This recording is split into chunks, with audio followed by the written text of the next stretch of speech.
Quick recap, this is what the roof was looking like when we first started, when nothing had been sanded yet. Very 80s, very dark and outdated. So we stripped the beams back to their natural colour, and then we gave them a nice varnish, and we painted the quad with stain blocker. And now that you're all caught up back to date, we are now painting in between each beam, and it is just looking so good. It is literally straight off my Pinterest board. I can't believe that the house literally came with my dream ceiling. So basically the lady at the paint shop said we just needed to do 1 coat of primer. So that's what I did over the entire ceiling. That's what you're seeing here that I'm putting on is 1 coat of primer. And then she said to go in with 2 coats of top coat, but I ended up going in with 3 coats of top coat. So I painted this ceiling 4 times over. And when I tell you my neck is hurting, it's hurting. In my last video, someone asked in the comments what paint colors I'm using. So on the ceiling, we've gone with Builder's White Half Strength, I think. And then on the walls throughout the entire house, we're going to go with Antique White USA. And that's what we used on our kitchen cabinets as well, because I heard that it's nice if your kitchen cabinets match your wall color. I don't know. If you guys following along have any tips on painting brick,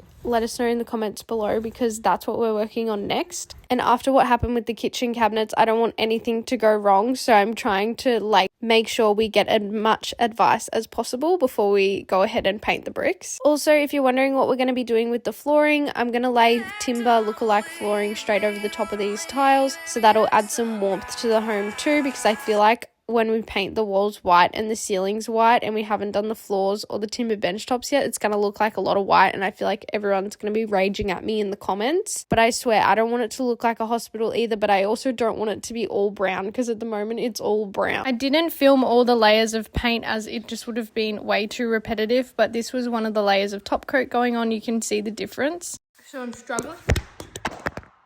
You fucker. What I was saying was, I'm struggling for motivation, so I went to the store and I bought some lollies, and I don't get to eat a lolly until I've finished a section. So when I finish painting the quad, I get a lolly, and then when I finish rolling the center, I get a lolly. I still don't want to do it, but you know, it's like a reward. Anyway, now I have to get down and pick up my phone. It's finally the last day working on this roof.